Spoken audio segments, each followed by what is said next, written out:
നമുക്ക് പുതിയ ചാപ്റ്റർ തുടങ്ങാം. ത്രൂ അലിമെന്ററി കനാൽ, ഇത് അലിമെന്ററി കനാൽ ഓർ അന്നപഥത്തിലൂടെ. ഇത് നിങ്ങളുടെ 7th BSന്റെ അടുത്ത ചാപ്റ്ററാണ്. ഇപ്പം നമുക്ക് 3 ചാപ്റ്റർ കഴിഞ്ഞു. 4ാമത്തെ ചാപ്റ്ററാണ് ഇത് ത്രൂ ദ അലിമെന്ററി കനാൽ, അല്ലെങ്കിൽ അന്നപഥത്തിലൂടെ.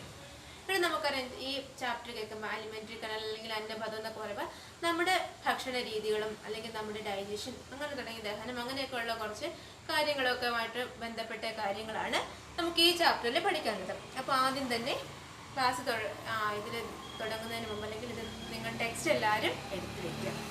ടെക്സ്റ്റിൽ പേജ് നമ്പർ 50. അതിൽ നമുക്കിവിടെ കുറച്ച് പിക്ചേഴ്സ് കൊടുത്തിട്ടുണ്ട്. എല്ലാവരും ശ്രദ്ധിക്കുക. അവിടെ എന്താണ് ഒരു സിംഹത്തിൻ്റെ ഇതുണ്ട്, സിംഹത്തിൻ്റെ പിക്ചറുണ്ട്, അതുപോലെ ഒരു ബട്ടർഫ്ലൈ, ദെൻ ഗോഡ്, കാറ്റർപില്ലർ അതായത് പുഴു, ദെൻ ഒരു സംതിങ് റിലേറ്റഡ് ഒരു ബേർഡ്, അങ്ങനെ കുറച്ച് ഫിഷ്, അങ്ങനെ കുറച്ച് ഫിഗർ തന്നിട്ടുണ്ട്. അവരുടെ മോഡ് ഓഫ് ന്യൂട്രീഷനും കൊടുത്തിട്ടുണ്ട്. ഏത് രീതിയിലാണ് അവർ ആഹാരം സ്വീകരിക്കുന്നത് അല്ലെങ്കിൽ അവർ ആഹാരം കഴിക്കുന്ന രീതി എന്താണ്. ഇപ്പം നമുക്കറിയാം, ഒരു ലയൺ എടുക്കാം, സിംഹം, അത് എങ്ങനെയാണ് ആഹാരം കഴിക്കുന്നത്? ഈ നമ്മുടെ ചുറ്റുപാടുമുള്ള എല്ലാ ജീവികളും ഒരു രീതിയിലാണോ ആഹാരം കഴിക്കുന്നത്, അല്ലെങ്കിൽ എല്ലാ ജീവികളും ഒരേ തരം ആഹാരമാണോ കഴിക്കുന്നത്? അല്ല, ഒരേ തരം ആഹാരവുമല്ല കഴിക്കുന്നത്, ഒരേ രീതിയിലുമല്ല കഴിക്കുന്നത്. അവരുടെ ഭക്ഷണം ഫുഡും ഡിഫറൻസ് ആണ്. അതുപോലെ മോഡ് ഓഫ് ന്യൂട്രീഷൻ അതായത് ആഹാര സമ്പാദന രീതിയും വ്യത്യസ്തമാണ് ആണല്ലോ. നമുക്കറിയാം, നമ്മളെന്താണ് ആഹാരം ചവച്ചരച്ച് കഴിക്കുന്നത്. അതുപോലാണോ സിംഹമൊക്കെ കഴിക്കുന്നത്? എന്താണ്, അവര് കടിച്ചു കീറുകയാണ് ചെയ്യുന്നത്.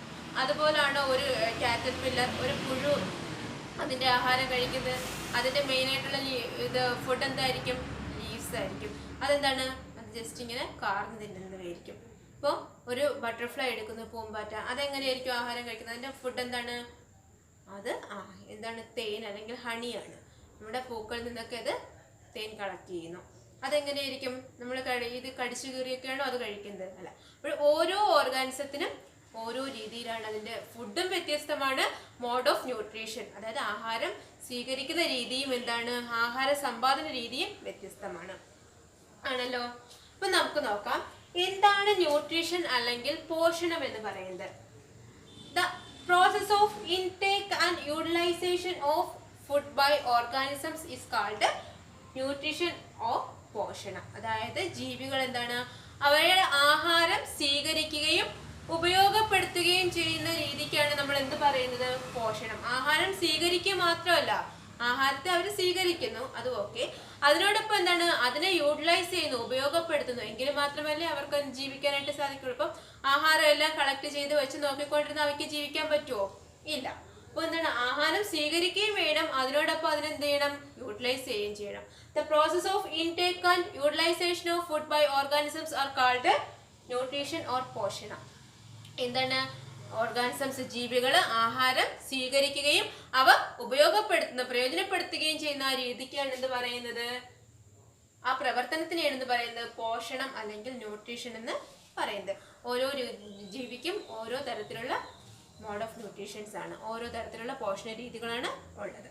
അപ്പോൾ എന്താണ് പോഷണം അല്ലെങ്കിൽ ന്യൂട്രീഷൻ എന്ന് വെച്ചാൽ the process of intake and utilization of food. അവിടെ രണ്ടും പറയാം, യൂട്ടിലൈസേഷൻ മാത്രമല്ല അതുപോലെ ഇൻടേക്ക് മാത്രമല്ല. ഇൻടേക്കും ഉണ്ട്, യൂട്ടിലൈസേഷനും ഉണ്ട്. അവ സ്വീകരിക്കുകയും ചെയ്യുന്നു, അതിനോടൊപ്പം അത് ഉപയോഗപ്പെടുത്തുകയും ചെയ്യുന്നു. The process of intake and utilization of food by organisms are called nutrition. ജീവികൾ ആഹാരം സ്വീകരിക്കുകയും അവ ഉപയോഗപ്പെടുത്തുകയും ചെയ്യുന്ന രീതിക്കാണ് എന്ത് പറയുന്നത്? പോഷണം അല്ലെങ്കിൽ ന്യൂട്രീഷൻ എന്ന് പറയുന്നത്. അവിടെ നമ്മുടെ പേജ് 51 പിക്ചർ കൊടുത്തിട്ടുണ്ട്. നമ്മൾ കുഞ്ഞു ക്ലാസ്സുകളിൽ മുതലേ പഠിച്ചു വരുന്നതാണ് എന്ത്? ഫോട്ടോസിന്തസിസ് അല്ലെങ്കിൽ പ്രകാശ സംശ്ലേഷണം. എന്താണ് പ്രകാശ സംശ്ലേഷണം എന്ന് പറയുന്നത്? സസ്യങ്ങൾ സ്വന്തമായിട്ട് ആഹാരം പാകം ചെയ്യുന്നു. എന്തിന്റെ സഹായത്തോടെ? സൺലൈറ്റിന്റെ സഹായത്തോടെ. വേറെ എന്തൊക്കെ ആവശ്യമുണ്ട്? ജലവും ലവണവും ആവശ്യമുണ്ട്. അതുപോലെ എന്താണ്? കാർബൺ ഡൈ ഓക്സൈഡ് വേണം, അതുപോലെ ഹരിതകം വേണം. ഇങ്ങനെ കുറേ ആവശ്യമായിട്ടുള്ള സാമഗ്രികൾ ഉപയോഗിച്ചുകൊണ്ട് സസ്യങ്ങൾ സ്വന്തമായിട്ട് ആഹാരം പാകം ചെയ്യുന്ന പ്രോസസ്സിനെയാണ് എന്ത് പറയുന്നത്? ഫോട്ടോസിന്തസിസ് അല്ലെങ്കിൽ പ്രകാശ സംശ്ലേഷണം. നമ്മൾ 5ാം ക്ലാസ് മുതൽ അല്ലെങ്കിൽ ചെറിയ ക്ലാസ് മുതലേ പഠിച്ചു വരുന്നൊരു കാര്യമാണിത് പ്രകാശ സംശ്ലേഷണം എന്ന് പറയുന്നത്. എന്ത്? സസ്യങ്ങൾ ജലവും ലവണവും കാർബൺ ഡൈ ഓക്സൈഡ് എന്നിവയുടെ സഹായത്താൽ, ഹരിതകത്തിന്റെ സഹായത്തോടെ സസ്യങ്ങളുടെ ഇലകളിൽ വെച്ച് ആഹാരം പാകം ചെയ്യുന്ന പ്രക്രിയയാണിത് പ്രകാശ സംശ്ലേഷണം എന്ന് പറയുന്നത് ആണല്ലോ. അവിടെ എന്തൊക്കെയാണ് വേണ്ടത്? സൺലൈറ്റ് വേണം, കാർബൺ ഡൈ ഓക്സൈഡ് വേണം, വാട്ടർ വേണം, സാൾട്ട് ജലവും ലവണങ്ങളും വേണം, പിന്നെന്താണ് ഹരിതകം വേണം ആണല്ലോ. അപ്പോൾ ഇത്രയും ഹരിതകം എവിടെ കാണപ്പെടുന്നു? ലീവ്സിൽ കാണപ്പെടുന്നു, സസ്യങ്ങളുടെ ഇലകളിൽ. അതുകൊണ്ട് ഇലകളിൽ വെച്ചാണ് എന്ത് ആഹാരം പാകം ചെയ്യുന്ന, ഫുഡ് പ്രിപ്പയർ ചെയ്യുന്നത് എവിടെ വെച്ചിട്ടാണ്? ഇലകളിൽ വെച്ചിട്ടാണ്. ഇങ്ങനെ നോക്കാം. അപ്പോൾ ഈ ഗ്രീൻ പ്ലാന്റ്സ് അല്ലെങ്കിൽ ഹരിത സസ്യങ്ങളാണ് നമ്മൾ ഗ്രീൻ പ്ലാന്റ്സ് എന്ന് പറഞ്ഞത്. ഈ ഹരിത സസ്യങ്ങൾ എന്ത് ചെയ്യുന്നു? അവ സ്വന്തമായിട്ട് ആഹാരം പാകം ചെയ്യുന്നു. അവ ആഹാരത്തിന് വേണ്ടി മറ്റ് ഓർഗാനിസത്തിനെ ഡിപ്പെൻഡ് ചെയ്യുന്നുണ്ടോ? ഇല്ല. അവ സ്വന്തമായിട്ട് ആഹാരം പാകം ചെയ്യുന്നു. ആ പ്രോസസ്സിനെയാണ് നമ്മൾ ഫോട്ടോസിന്തസിസ് എന്ന് പറയുന്നത്. അപ്പോൾ ഈ എന്താണ് green plants do not depend other organisms for food, so they are called autotrophs, അതായത് സ്വപോഷികൾ എന്ന് പറയുന്നു. അതായത് എന്താണ്? ആഹാരത്തിന് വേണ്ടി മറ്റ് ജീവികളെ ആശ്രയിക്കാത്ത വേണത് നമ്മുടെ ഹരിതസസ്യങ്ങൾ ആഹാരത്തിന് വേണ്ടി മറ്റ് സസ്യങ്ങളെ ആശ്രയിക്കുന്നില്ല, മറ്റ് ഓർഗാനിസത്തിനെ ആശ്രയിക്കുന്നില്ല, ഡിപ്പെൻഡ് ചെയ്യുന്നില്ല. അങ്ങനെയുള്ള ഓർഗാനിസത്തിന്റെ പറയുന്ന പേരാണിത് ഓട്ടോട്രോപ്സ്.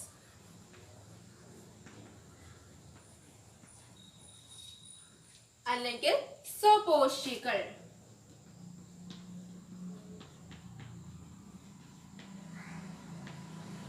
എന്താണ് ഓട്ടോട്രോപ്സ് എന്ന് വെച്ചാൽ the organism that do not depend other organisms for food are called autotrophs.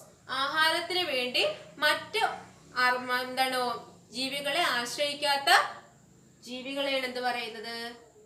Autotrophs അല്ലെങ്കിൽ സ്വപോഷികൾ എന്ന് പറയുന്നത്. Organism that do not depend ആശ്രയിക്കുന്നില്ല, that do not depend other organisms മറ്റ് ജീവികളെ ആശ്രയിക്കുന്നില്ല. എന്തിനു വേണ്ടിയിട്ട്? for food called autotrophs. The organisms that do not depend other organisms of food are called autotrophs അല്ലെങ്കിൽ സ്വപോഷികൾ. ആഹാരത്തിന് വേണ്ടി മറ്റ് ജീവികളെ ആശ്രയിക്കാത്ത ജീവികളെയാണ് എന്ത് പറയുന്നത്? ഓട്ടോട്രോപ്സ്. എന്താണ് ഓട്ടോട്രോപ്സിന് എക്സാമ്പിൾ? ഗ്രീൻ പ്ലാന്റ്സ് ആണല്ലോ. ഹരിത സസ്യങ്ങളാണ് സ്വപോഷികൾ. അവ എന്താണ്? സ്വന്തമായിട്ട് ആഹാരം പാകം ചെയ്യും. അപ്പോ ഇവിടെ നോക്കാം, നമുക്ക് ഈ പറഞ്ഞ ഹരിത സസ്യങ്ങൾ ഗ്രീൻ പ്ലാന്റ്സ് സ്വന്തമായിട്ട് ആഹാരം പാകം ചെയ്യുന്നു എന്ന് പറഞ്ഞു. അപ്പൊ ബാക്കിയുള്ള ഓർഗാനിസംസോ? ഈ ഹരിത സസ്യങ്ങൾ മാത്രമല്ലല്ലോ നമ്മുടെ ഭൂമിയിലുള്ളത്, ബാക്കി ജന്തുക്കളുണ്ട്, ബാക്കി ആനിമൽസ്, മൃഗങ്ങളുണ്ട്, പക്ഷികളുണ്ട്. ഇവയൊക്കെ എന്താ ചെയ്യുന്നത്? they depend these green plants or these autotrophs for food. അവ എന്ത് ചെയ്യുന്നു? മറ്റു ഓർഗാനിസംസ് ഫുഡിന് വേണ്ടി ആരെ ഡിപ്പെൻഡ് ചെയ്യുന്നു? ഓട്ടോട്രോപ്സ്, അതായത് ഗ്രീൻ പ്ലാന്റ്സിനെ ഡിപ്പെൻഡ് ചെയ്യുന്നു. ഈ ഗ്രീൻ പ്ലാന്റ്സ് ഒഴികെയുള്ള ബാക്കി എല്ലാ ഓർഗാനിസംസും ഡയറക്റ്റ് ആയിട്ടോ ഇൻഡയറക്റ്റ് ആയിട്ടോ ആരെ ഡിപ്പെൻഡ് ചെയ്യുന്നു? ഈ ഗ്രീൻ പ്ലാന്റ്സിനെ ഡിപ്പെൻഡ് ചെയ്യുന്നു. എന്തിനു വേണ്ടി? ഫുഡിന് വേണ്ടി ഡിപ്പെൻഡ് ചെയ്യുന്നു. ഇപ്പൊ നമുക്കറിയാം, ഇപ്പൊ നമ്മുടെ കൗ, ഗോട്ട് തുടങ്ങിയ ആ ഒരു ലെവലിൽ പെടുന്ന ജീവികളെല്ലാം എന്താണ്? ഡയറക്റ്റ് ഹരിതസസ്യങ്ങളെ ഡിപ്പെൻഡ് ചെയ്യുന്നത് ആണല്ലോ. അവര് പുല്ല്, അതുപോലെ ഇലകൾ, ഇതൊക്കെ കഴിച്ച് ജീവിക്കുന്നു. പിന്നെ ഈ ജീവികളെ ഡിപ്പെൻഡ് ചെയ്ത് കഴിയുന്ന ബാക്കി ഓർഗാനിസംസ്, ഇപ്പൊ നമ്മൾ മനുഷ്യർ ഉൾപ്പെടുന്ന അല്ലെങ്കിൽ സിംഹ അതുപോലുള്ളവയൊക്കെ എന്താണ്? മറ്റു മൃഗങ്ങളെ കഴിക്കുന്നത്. ഈ മൃഗങ്ങളെ കഴിക്കുമ്പോഴും അവ എന്താണ് കഴിച്ചത്? ഇപ്പം സിംഹം ഒരു മാനിനെ ആഹാരമാക്കുന്നു. ആ മാൻ കഴിക്കുന്ന എന്താണ്? പുല്ലാണ്. ആ പുല്ല് മാനിന്റെ ശരീരത്തിൽ നിന്ന് ആരുടെ ശരീരത്തിലേക്ക് എത്തുന്നു? സിംഹത്തിന്റെ. അപ്പോൾ ഡയറക്റ്റ് ആയിട്ടോ ഇൻഡയറക്റ്റ് ആയിട്ടോ ഒക്കെ എന്താണ്? നമ്മൾ എല്ലാവരും ആരെ ഡിപ്പെൻഡ് ചെയ്യുന്നു? ഹരിത സസ്യങ്ങളെ ഡിപ്പെൻഡ് ചെയ്യുന്നു. അപ്പൊ നോക്കാം, ഇവിടെ ഓട്ടോട്രോപ്സ് എന്താണെന്ന് പറഞ്ഞു. എന്താ? the organism that do not depend other organisms for food are called autotrophs. ആഹാരത്തിന് വേണ്ടി മറ്റു ജീവികളെ ഡിപ്പെൻഡ് ചെയ്യാത്ത ഓർഗാനിസം, ആശ്രയിക്കാത്ത ജീവികളെയാണ് എന്ത് പറയുന്നത്? ഓട്ടോട്രോപ്സ് അല്ലെങ്കിൽ സ്വപോഷികൾ. Then the organism that depend other organisms for food are called heterotrophs.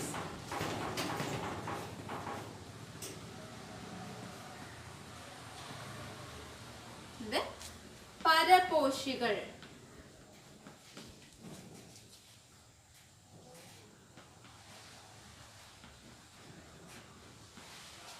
അതായത് എന്താണ്? the organism that depend other organisms for food. ആഹാരത്തിന് വേണ്ടി മറ്റ് ജീവികളെ ആശ്രയിക്കുന്ന ജീവികളെയാണ് എന്ത് പറയുന്നത്? ഹെറ്ററോട്രോപ്സ് എന്ന് പറയുന്നത്. ഈ ഗ്രീൻ പ്ലാന്റ്സ് ഒഴികെയുള്ള ബാക്കി എല്ലാ ഓർഗാനിസവും എന്താണ്? ഹെറ്ററോട്രോപ്സ് ആണ്. സ്വന്തമായിട്ട് ആഹാരം നിർമ്മിക്കാൻ കഴിവില്ലാത്ത എല്ലാ ഓർഗാനിസവും എന്താണ്? ഹെറ്ററോട്രോപ്സ് ആണ്, പരപോഷികളാണ്. പരപോഷികൾ മീൻസ് മറ്റുള്ളവയെ ആശ്രയിക്കുന്നു. എന്തിനു വേണ്ടിയിട്ട്? ഫുഡിന് വേണ്ടിയിട്ട്. അപ്പൊ നോക്കാം, നമ്മൾ ന്യൂട്രീഷൻ എന്താണെന്ന് പറഞ്ഞത്. Intake and utilization of food by organisms are called nutrition or പോഷണം. അതായത് ആഹാരം സമ്പാദിക്കുകയും അവ ഉപയോഗപ്പെടുത്തുകയും ചെയ്യുന്ന പ്രക്രിയയാണ് എന്ത്? പോഷണം അല്ലെങ്കിൽ ന്യൂട്രീഷൻ എന്ന് പറയുന്നത്. ഓട്ടോട്രോപ്സ് അല്ലെങ്കിൽ സ്വപോഷികൾ എന്താണ്? The organism that do not depend other organisms for food are called autotrophs. Example green plants. ആഹാരത്തിന് വേണ്ടി മറ്റു ജീവികളെ ആശ്രയിക്കാത്ത ജീവികളെയാണ് എന്ത് പറയുന്നത്? അല്ലെങ്കിൽ സ്വന്തമായിട്ട് ആഹാരം പാകം ചെയ്യുന്ന ജീവികളെയാണ് എന്ത് പറയുന്നത്? ഓട്ടോട്രോപ്സ് അല്ലെങ്കിൽ സ്വപോഷികൾ എന്ന് പറയുന്നത്. Then heterotrophs are the organisms that depend other organisms for food. മറ്റു ജീവികളെ ആശ്രയിക്കുന്നു. എന്തിനു വേണ്ടിയിട്ട്? ഫുഡിന് വേണ്ടി, ആഹാരത്തിന് വേണ്ടി മറ്റു ജീവികളെ ആശ്രയിക്കുന്ന ജീവികളെയാണ് എന്ത് പറയുന്നത്? ഹെറ്ററോട്രോപ്സ്. അതായത് സ്വന്തമായിട്ട് ആഹാരം പാകം ചെയ്യാൻ കഴിവില്ലാത്ത ജീവികളെ. അവയ്ക്ക് എക്സാമ്പിൾ എന്തായിരുന്നു? ഗ്രീൻ പ്ലാന്റ്സ് ഒഴികെ അല്ലെങ്കിൽ ഗ്രീൻ പ്ലാന്റ്സിനെ ഡിപ്പെൻഡ് ചെയ്യുന്ന എല്ലാ ഓർഗാനിസവും എന്താണ്? ഹെറ്ററോട്രോപ്സ്. ഇനി നോക്കാം, പേജ് നമ്പർ 52 അവിടെ കുറച്ച് പിക്ചേഴ്സ് കൊടുത്തിട്ടുണ്ട്. നമ്മൾ 5th പഠിച്ചിട്ടുണ്ട്, 5ാം ക്ലാസ്സുകളിലൊക്കെ പഠിച്ചിട്ടുള്ളത്. നമ്മൾ എപ്പിഫൈറ്റ് എന്താണ്, പാരസൈറ്റ് എന്താണ്, സാപ്രോഫൈറ്റ് എന്താണ്, ഇതൊക്കെ പഠിച്ചിട്ടുണ്ട്. അതായത് ഈ സസ്യങ്ങളും എന്താണ്? മറ്റു ജീവികളെ, ഈ നമ്മൾ നേരത്തെ പറഞ്ഞു സസ്യങ്ങൾ സ്വന്തമായിട്ട് ആഹാരം പാകം ചെയ്യുന്നു, അതുകൊണ്ട് അവ എന്തെന്ന് പറയുന്നു? ഓട്ടോട്രോപ്സ് എന്ന് പറഞ്ഞു. ഈ സസ്യങ്ങളും എന്തിനെ ഡിപ്പെൻഡ് ചെയ്യുന്നു? മറ്റ് സസ്യങ്ങളെ ഡിപ്പെൻഡ് ചെയ്യുന്നു. എന്തിനു വേണ്ടിയിട്ട്? അവയ്ക്ക് ഫുഡും ഇതിന് എന്താണ് ഷെൽട്ടറിനും ഒക്കെ വേണ്ടിയിട്ട് ഡിപ്പെൻഡ് ചെയ്യുന്നു. ആ കുറച്ച് ഓർഗാനിസത്തിനെ പറ്റി നമുക്ക് നോക്കാം. ഇവിടെ നമുക്ക് സാൻഡൽവുഡ് ട്രീ, അതുപോലെ മോണോട്രോപ്പ, ലൊറാന്തസ്, കസ്ക്യൂട്ട തുടങ്ങിയ പ്ലാന്റ്സിന്റെ പിക്ചേഴ്സ് തന്നിട്ടുണ്ട്. അതിനെ കുറിച്ചൊരു ഡിസ്ക്രിപ്ഷനും കൊടുത്തിട്ടുണ്ട്. നമുക്കറിയാം, നമ്മൾ പാരസൈറ്റ് എന്താണെന്ന് പഠിച്ചു. പാരസൈറ്റ് എന്ന് പറയുന്നത് എന്താണ്? വാട്ടറിനും സോൾട്ടിനും, ജലത്തിനും ലവണങ്ങൾക്കും വേണ്ടിയിട്ട് അല്ലെങ്കിൽ ഫുഡിനും വാട്ടറിനും വേണ്ടി മറ്റ് സസ്യങ്ങളെ ഡിപ്പെൻഡ് ചെയ്യുന്നവയാണ് എന്ത്? പാരസൈറ്റ് എന്ന് പറഞ്ഞാൽ. അതിൽ തന്നെ ടോട്ടൽ പാരസൈറ്റും പാർഷ്യൽ പാരസൈറ്റും, പൂർണ്ണപരാതവും അർദ്ധപരാതവും നമ്മൾ പഠിച്ചിട്ടുണ്ട്. അതായത് ടോട്ടലായിട്ട് ഡിപ്പെൻഡ് ചെയ്യുന്നുണ്ട്, ചിലത് എന്താണ് ആ ഒരു സ്റ്റാർട്ടിങ് സ്റ്റേജിൽ മാത്രമേ ചിലത് ഡിപ്പെൻഡ് ചെയ്യുള്ളൂ. അങ്ങനെ ടോട്ടൽ പാരസൈറ്റും പാർഷ്യൽ പാരസൈറ്റും പഠിച്ചു. പിന്നെ എന്തായിരുന്നു? എപ്പിഫൈറ്റ് പഠിച്ചിരുന്നു. എപ്പിഫൈറ്റ് എന്ന് പറയുമ്പോഴത്തേക്ക് അവ എന്താണ്? ഒരു ഷെൽട്ടറിന് വേണ്ടി മാത്രം മറ്റു സസ്യങ്ങളെ ഡിപ്പെൻഡ് ചെയ്യുന്നു. അവിടെ അവ ഫുഡോ അല്ലെങ്കിൽ വാട്ടറോ ഒന്നും അവ അബ്സോർബ് ചെയ്യുന്നില്ല. ജസ്റ്റ് അവൻ തന്നെ ഷെൽട്ടർ, അവയുടെ വാസസ്ഥലത്തിന് വേണ്ടി മാത്രം ഡിപ്പെൻഡ് ചെയ്യുന്നു. അതുപോലെ സാപ്രോഫൈറ്റ് എന്ന് പറയുമ്പോഴത്തേക്ക് എന്തായിരുന്നു? ശവോപജീവികൾ. അതായത് എന്താണ്? ജീർണ അവശിഷ്ടങ്ങളിൽ നിന്ന്, വേസ്റ്റ് മെറ്റീരിയൽസ് ഒക്കെ ഡീകമ്പോസ് ചെയ്ത മെറ്റീരിയൽസിൽ നിന്ന് ഫുഡ് സ്വീകരിച്ചുകൊണ്ട് വളരുന്ന ഓർഗാനിസത്തിനെയാണ് എന്ത് പറയുന്നത്? സാപ്രോഫൈറ്റ്സ് അല്ലെങ്കിൽ ശവോപജീവികൾ എന്ന് പറയുന്നത്. അപ്പോൾ ഇവിടെ ഓരോ ഡിസ്ക്രിപ്ഷൻസ് തന്നിട്ടുണ്ട്. അവ നോക്കിക്കൊണ്ട് ആ പ്ലാന്റ്സ് ഏത് കാറ്റഗറിയിൽ ഇൻക്ലൂഡ് ചെയ്യുന്നത് നമുക്ക് നോക്കാം. ഇവിടെ നോക്കാം, sandalwood tree. During the initial stage of growth, it takes water and minerals from the root of other plants. During the initial stage of the growth, അതിന്റെ വളർച്ചയുടെ ആരംഭഘട്ടങ്ങളിൽ എന്ത് ചെയ്യുന്നു? It takes water and minerals from the roots of the other plants. വളർച്ചയുടെ ആരംഭഘട്ടങ്ങളിൽ മറ്റ് പ്ലാന്റ്സിന്റെ റൂട്ടിൽ നിന്ന് വാട്ടറും മിനറൽസും absorb ചെയ്യുന്നു. അപ്പോൾ അവിടെ കംപ്ലീറ്റ് ആയിട്ട് ചെയ്യുന്നില്ല. ഇപ്പം നമ്മളിപ്പം ആ സാൻഡൽവുഡ് ട്രീ ആണ് എക്സാമ്പിൾ പറഞ്ഞിരിക്കുന്നത്. സാൻഡൽവുഡ് ട്രീ എന്താണ്? ചന്ദനമരം. ഇത് ചന്ദനം എന്ന് പറയുന്നത് വളർച്ച തുടങ്ങുന്ന സമയത്ത് അതിന് വളരുന്നതിന് ആവശ്യമായിട്ടുള്ള ന്യൂട്രീഷൻസും വാട്ടറും മിനറൽസും ഒക്കെ എവിടെ നിന്ന് അബ്സോർബ് ചെയ്യുന്നു? മറ്റ് പ്ലാന്റിന്റെ റൂട്ടിൽ നിന്ന് അബ്സോർബ് ചെയ്യുന്നു. അത് ആ വളർന്നു കഴിഞ്ഞാൽ, ആ ഇനിഷ്യൽ സ്റ്റേജ് കഴിയുമ്പോഴത്തേക്ക് എന്താണ്? അത് സ്വന്തമായിട്ട് ഫുഡ് പ്രിപ്പയർ ചെയ്യാൻ തുടങ്ങും. അപ്പോൾ അതൊരു പാരസൈറ്റ് ആണല്ലോ. പക്ഷെ പാരസൈറ്റ് ആണെങ്കിലും അതെന്താണ്? ഒരു ടോട്ടൽ പാരസൈറ്റ് അല്ല, ഒരു പാർഷ്യൽ പാരസൈറ്റ് ആണല്ലോ. അതായത് ഒരു അർദ്ധപരാതമാണ്. ആ ഗ്രോത്തിന്റെ ഇനിഷ്യൽ സ്റ്റേജിൽ മാത്രമേ അത് മറ്റു പ്ലാന്റിന് ഡിപ്പെൻഡ് ചെയ്യുന്നുള്ളൂ. അത് കഴിഞ്ഞ് അത് സ്വന്തമായിട്ട് എന്ത് ചെയ്യുന്നു? ഫുഡ് പ്രിപ്പയർ ചെയ്യുന്നു. ഓക്കെ, അല്ലെങ്കിൽ സ്വന്തമായിട്ട് വാട്ടറും മിനറൽസും ഒക്കെ അബ്സോർബ് ചെയ്യുന്നു. അപ്പോൾ അതൊരു പാർഷ്യൽ പാരസൈറ്റ് ആണ്. Then Monotropa. മോണോട്രോപ്പ എന്ന് പറയുമ്പോഴത്തേക്ക് അതിന്റെ ഡിസ്ക്രിപ്ഷൻ നോക്കാം. It takes food from decade organic remains. അതായത് ജീർണ അവശിഷ്ടങ്ങളിൽ നിന്ന് ആഹാരം ഫുഡ് അബ്സോർബ് ചെയ്ത് വളരുന്നു. അപ്പോൾ അതിന് എന്തിന് എക്സാമ്പിൾ ആണ്? അത് സാപ്രോഫൈറ്റ്, ശവോപജീവികളാണ്. അതായത് ജീർണ അവശിഷ്ടങ്ങളിൽ നിന്ന് അല്ലെങ്കിൽ വേസ്റ്റ് മെറ്റീരിയൽസിൽ നിന്ന് ഫുഡ് സ്വീകരിച്ചുകൊണ്ട് വളരുന്നു. അത് സാപ്രോഫൈറ്റിന് എക്സാമ്പിൾ ആണ്. നമ്മളിപ്പോൾ കൂണുകളൊക്കെ കണ്ടില്ല, നമ്മളിപ്പോൾ ഒരു മരം മുറിച്ച് കഴിഞ്ഞാൽ അതിൻ്റെ ജീർണിച്ച് ആ വേസ്റ്റ് നിൽക്കുമ്പോഴത്തേക്ക് അവിടെ നിന്ന് എന്താണ് ആ കൂണുകൾ ഒക്കെ വളർന്നു വരുന്നതായിട്ട് നമ്മൾ കണ്ടിട്ടുണ്ട്. അതുപോലെ വേസ്റ്റ് ഒക്കെ കൊണ്ടുവരുന്ന സ്ഥലങ്ങളിലും ഒക്കെ എന്ത് ചെയ്യുന്നുണ്ട്, ഈ കുമിളുകൾ വളർന്നിരിക്കുന്നത്. അതെന്താണ്, ഒരു സാപ്രോഫൈറ്റ് ആണ്. Then Loranthus. Four water and minerals it depend on the plant on which it leaves. അതായത് അത് വസിക്കുന്നത് ഏത് പ്ലാന്റ് ആണോ ആ പ്ലാന്റിൽ നിന്ന് വാട്ടറും മിനറൽസും അബ്സോർബ് ചെയ്യുന്നു. വാട്ടറും മിനറൽസും അബ്സോർബ് ചെയ്തുകൊണ്ട് അതെന്ത് ചെയ്യുന്നു, സ്വന്തമായിട്ട് ആഹാരം പ്രിപ്പയർ ചെയ്യുന്നു ആണല്ലോ. ഇപ്പോൾ ലൊറാന്തസ് ഒക്കെ നമുക്കറിയാം, ഇത്തിളെന്ന് പറയുന്നത് ഈ പ്ലാവിലും മാവിലും ഒക്കെ വളർന്നു നിൽക്കുന്നത് കാണാം. അവ എന്താണ്, ആ താമസിക്കുന്നത് ഏത് സ്ഥലത്താണോ അല്ലെങ്കിൽ ആ ഒരു മരത്തിൽ നിന്ന് അതെന്ത് ചെയ്യുന്നു, വാട്ടറും മിനറൽസും അബ്സോർബ് ചെയ്യുന്നപ്പോൾ ആ ഒരു പ്ലാന്റ്, അതായത് ഹോസ്റ്റ് പ്ലാന്റ്, അത് നിൽക്കുന്നത് ഏത് പ്ലാന്റ് ആണോ ആ പ്ലാന്റിൽ നിന്ന് അല്ലെങ്കിൽ അത് അബ്സോർബ് ചെയ്യുന്ന വാട്ടറും മിനറൽസും, ആ പ്ലാന്റ് അബ്സോർബ് ചെയ്യുന്ന വാട്ടറും മിനറൽസും ഈ ഇത്തിള് ലൊറാന്തസ് അബ്സോർബ് ചെയ്യുന്നു. ക്രമേണ എന്ത് ചെയ്യും, അതിന് അത് ഏത് മരത്തിലാണോ ഏതിലാണോ താമസിക്കുന്നത് അതിന് ഈ വാട്ടർ മിനറൽസ് ഒന്നും കിട്ടാതെ വരികയും ക്രമേണ അത് നശിച്ചു പോവുകയും ചെയ്യുന്നു. അപ്പോൾ അതെന്താണ്, ഇതൊരു ടോട്ടൽ പാരസൈറ്റ് ആണ്. അതുപോലെ തന്നെയാണ് കസ്ക്യൂട്ട. അവിടെ ലൊറാന്തസ് സ്വന്തമായിട്ട് ഫുഡ് പ്രിപ്പയർ ചെയ്യുന്നു, പക്ഷെ ഏതാണോ യൂസ് ചെയ്യുന്നത്, വാട്ടർ മിനറൽസും അത് താമസിക്കുന്ന അല്ലെങ്കിൽ അത് സിറ്റുവേറ്റ് ചെയ്യുന്ന ആ ഒരു പ്ലാന്റിൽ നിന്ന് യൂസ് ചെയ്യുന്നു. ദെൻ കസ്ക്യൂട്ട മീൻസ് എന്താണ്, മൂടില്ലാത്ത ആള്. അതെന്ത് ചെയ്യുന്നു, for food it depends on the plants on which leaves. അത് ഡയറക്റ്റ് ആഹാരത്തിന് വേണ്ടി തന്നെ എന്താണ്, അത് ഡിപ്പെൻഡ് ചെയ്യുന്ന ആ ഒരു പ്ലാന്റിനെ ഡിപ്പെൻഡ് ചെയ്യുന്നത്. അത് ഏത് പ്ലാന്റിലാണോ താമസിക്കുന്നത് അതിൽ നിന്ന് ഡയറക്റ്റ് ആയിട്ട്, അത് വസിക്കുന്ന പ്ലാന്റിൽ നിന്ന് ഡയറക്റ്റ് ഫുഡിനെ തന്നെ അബ്സോർബ് ചെയ്യണം. ആ ഒരു പ്ലാന്റ് അബ്സോർബ് ചെയ്ത് വെക്കുന്ന അല്ലെങ്കിൽ അത് പ്രിപ്പയർ ചെയ്തിരിക്കുന്ന ഫുഡ്, ആ ഫുഡ് മെറ്റീരിയൽസിനെ അതേപോലെ എന്ത് ചെയ്യുന്നു, ഈ കസ്ക്യൂട്ട അബ്സോർബ് ചെയ്യുന്നു. ക്രമേണ എന്ത് ചെയ്യുന്നു, ആ രണ്ട് സസ്യവും ഇല്ലാതാകുന്നു. അതായത് ആ ഫുഡ് ഏത് വസിക്കുന്ന പ്ലാന്റ് ഏതാണോ അത് പ്രിപ്പയർ ചെയ്തിരിക്കുന്ന ഫുഡെല്ലാം കസ്ക്യൂട്ട അബ്സോർബ് ചെയ്യുന്നത്. അപ്പോൾ ആ പ്ലാന്റിന് അവിടെ നിലനിൽപ്പില്ലാതെ വരും. അത് നിലനിൽപ്പില്ലെങ്കിൽ ആരും നിൽക്കില്ല, മൂടില്ലാത്ത ആളിയും അല്ലെങ്കിൽ നമ്മുടെ കസ്ക്യൂട്ടയും അവിടെ നശിക്കുന്നു, രണ്ടും നശിക്കുന്നു. നമ്മുടെ ലൊറാന്തസ് എന്താണ്, വാട്ടറും മിനറൽസും അബ്സോർബ് ചെയ്യുന്ന സ്വന്തമായിട്ട് ഫുഡ് പ്രിപ്പയർ ചെയ്യുന്നു. പക്ഷെ എങ്കിലും അത് ആ പ്ലാന്റിന് ദോഷം വരുന്നുണ്ട് ആണല്ലോ. അപ്പോൾ ഇതിൽ നിന്ന് നമ്മുടെ എന്താണ്, പാരസൈറ്റ് ഏതാണ്, സാപ്രോഫൈറ്റ് ഏതാണ്, അല്ലെങ്കിൽ ടോട്ടൽ പാരസൈറ്റ് ഏതാണ് എന്നൊക്കെ നിങ്ങളത് കണ്ടുപിടിച്ച് എഴുതുക. ഇതിൻ്റെ നോട്ട്സൊക്കെ നിങ്ങൾക്ക് തരുന്നതായിരിക്കും. അപ്പോൾ നമുക്കിന്ന് ഇവിടെ ഇത്രയും ക്ലാസ് നമുക്ക് ഇന്നത്തെ ക്ലാസ് സ്റ്റോപ്പ് ചെയ്യാം. അപ്പോൾ നമ്മൾ പറഞ്ഞ കാര്യങ്ങൾ എന്താണ്, ഓരോ ജീവിക്കും ഓരോ തരത്തിലുള്ള ഫുഡാണ്, അതുപോലെ എൻ്റെ മോഡ് ഓഫ് ന്യൂട്രീഷനും വ്യത്യാസമാണെന്ന് പറഞ്ഞു.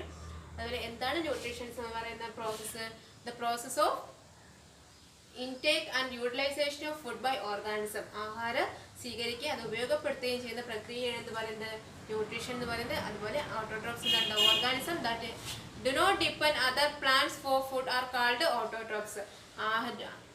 ആഹാരത്തിന് വേണ്ടി, ഫുഡിന് വേണ്ടിയിട്ട് മറ്റു ജീവികളെ ഡിപ്പെൻഡ് ചെയ്യാത്ത ഓർഗാനിസത്തിനെയാണ് എന്ത് പറയുന്നത്, ഓട്ടോട്രോപ്സ് അല്ലെങ്കിൽ സ്വപോഷികൾ എന്ന് പറയുന്നത്. എക്സാമ്പിൾ ഗ്രീൻ പ്ലാന്റ്സ്, അല്ലെങ്കിൽ സ്വന്തമായിട്ട് ആഹാരം പാകം ചെയ്യുന്ന പ്രിപ്പയർ ചെയ്യുന്ന ഓർഗാനിസമാണിത് autotrophs. The organism that depend other organisms for food are called heterotrophs അല്ലെങ്കിൽ പരപോഷികൾ. ആഹാരത്തിന് വേണ്ടി മറ്റു ജീവികളെ ആശ്രയിക്കുന്ന ജീവികളെയാണ് എന്ന് പറയുന്നത് പരപോഷികൾ എന്ന് പറയുന്നത്, ഹെറ്ററോട്രോപ്സ്. അതായത് സ്വന്തമായിട്ട് ആഹാരം പാകം ചെയ്യാൻ കഴിവില്ലാത്ത ജീവികളെ. പിന്നെ നമ്മൾ എപ്പിഫൈറ്റ്, അതുപോലെ സാപ്രോഫൈറ്റ്, ടോട്ടൽ പാരസൈറ്റ്, ഇതിലൊക്കെ നമുക്ക് എക്സാമ്പിൾ നോക്കി. ഓക്കെ, അപ്പോൾ ഇത്രയും കാര്യങ്ങൾ നിങ്ങൾ നന്നായിട്ട് ടെക്സ്റ്റ് വായിക്കാം. ടെക്സ്റ്റ് വായിച്ച് എന്തെങ്കിലും ഡൗട്ട്സ് ഉണ്ടെങ്കിൽ കോൺടാക്ട് ചെയ്ത് അത് ക്ലിയർ ചെയ്ത് തന്നെ മുന്നോട്ട് പോവുക. എന്തെങ്കിലും ഡൗട്ട്സ് ഉണ്ടെങ്കിൽ അത് ചോദിക്കാം. അപ്പോൾ ഇതിൻ്റെ നോട്ട്സൊക്കെ തരുന്നതായിരിക്കും. നോട്ട്സ് തരുന്നത് കറക്റ്റായിട്ട് തന്നെ നോട്ട്സ് എഴുതിയെടുക്കുക. ഓക്കെ, ബാക്കി നമുക്ക് ഇനി അടുത്ത ക്ലാസ്സിൽ നോക്കാം. Thank you.